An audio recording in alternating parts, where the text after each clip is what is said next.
Kamusta po mga kabayan? Ito po ang Patrol Abroad.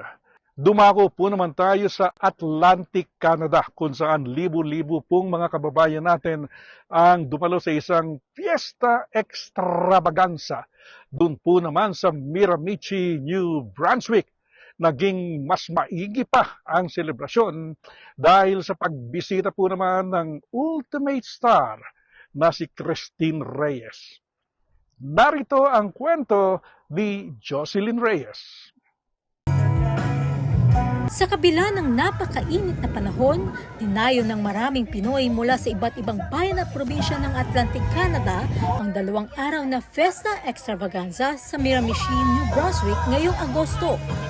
Di tulad ng nakalipas na 2 taon, sa unang pagkakataon ay pinagdiwang ito sa riverfront ng Waterford Green Park, isang popular na pasyalan dito dahil sa ganda ng mga tanawin nito. Galing pa kami ng Gaston, Quebec. Heard they have a lechon, that's why when we heard about the lechon, said, okay, we're gonna go in Miramichi for the lechon. Tampok sa 2 araw na events ang mayaman at makulay na kulturang Pinoy. Mayroong Santa Cruzan, cultural dance, kantahan, at syempre hindi magpapaguli ang paghataw ng mga kabataang Pinoy. Pinakapatok ang naging dance performances ng grupong Filipino Dance Masters mula Prince Edward Island. Sila ang grupong grand prize winner sa naganap na cultural dance contest. It was fun for us to make people laugh, people enjoy the show, and yeah, it was fun for the group, a new experience, especially for the new kids that just joined this year. Nakamaganda po kasi with our performance, we are really trying to tap Filipino youth, especially the kids. We train them young, so their energy sobra talaga, and what we want to showcase is not just the Filipino talent in dancing, but we also want to promote the Filipino music, which is OPM. Naging daan din ang event para maipakilala ng mga small business owners sa mga ibang lahi ang mga pagkain at produktong tatak Pinoy. Actually, ang business ko is catering business from Newfoundland. But in other provinces, I joined a different Filipino fiesta, and I'm selling dry goods, like hard to find Filipino goods. We are the first Filipino restaurant here in Miramichi. This is our famous barbecue skewers. Love the Filipino community here in Miramichi. Ayon kay Miramichi Mayor Adam Lordon, malaki ang naitulong ng Fiesta Extravaganza sa pag-usbong ng mga bagong negosyo at pag-angat ng kanilang turismo. Filipino community, visible minority population, we're well over 1,000 now, maybe close to 1,500 in a city of only 20,000. So the community, they're bringing so many opening new businesses, cultural experiences. Of course, it's great for the economy.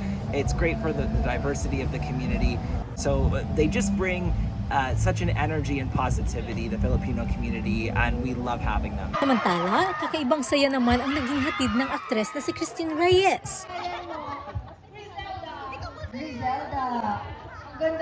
Nagkaroon ng pagkakataon ng mga bisita na makaduwit si Christine. Bakit ngayon ka lang? Bakit ngayon kung kailan? Kaya naging din siya makipagsayaw sa stage, kung saan kasama pati si Mayor Lordon.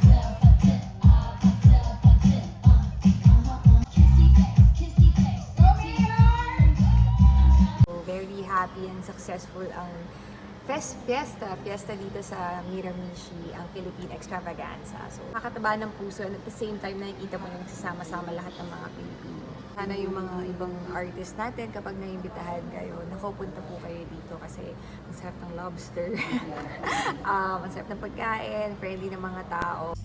Dahil sa matagumpay na selebrasyon, labis na nagpapasalamat ang organizer na si Dali Absuna.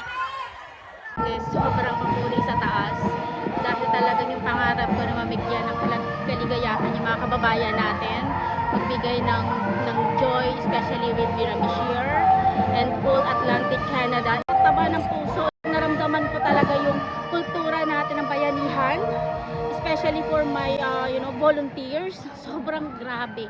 We have 70 volunteers this time. Imagine mo, all of them are love of labor. Ayon kay Von Canton, founder ng Fiesta Extravaganza, asahan daw ang mas pinalaking selebrasyon sa susunod na taon. Nakikita niyo, we have a new location right now, the beautiful river of Miramichi. Nag-usap kami kahapon ng Mayor doon. Mayor, ang luwag ng ilog ko.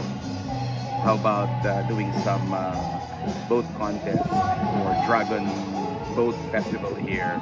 Isabay natin sa Filipino festival because we all know yung mga Filipino, mga magagaling magano yan, sagwan, di ba? Magagaling mag-race yan. So, sabi niya maganda yung idea yan, gawin natin next year. And also another idea na pinasok, yung Binta ng Zamboanga. They want to put it here, colorful festival, para dayuhin ng tao. So, it's in the works. Mula sa Miramichi, New Brunswick, ako si Jocelyn Reyes Ambilay, ang inyong Patrol Abroad. Yan po ang mga latest sa Patrol Abroad. Ako si Andrew Maga Diaz. Hanggang sa muli.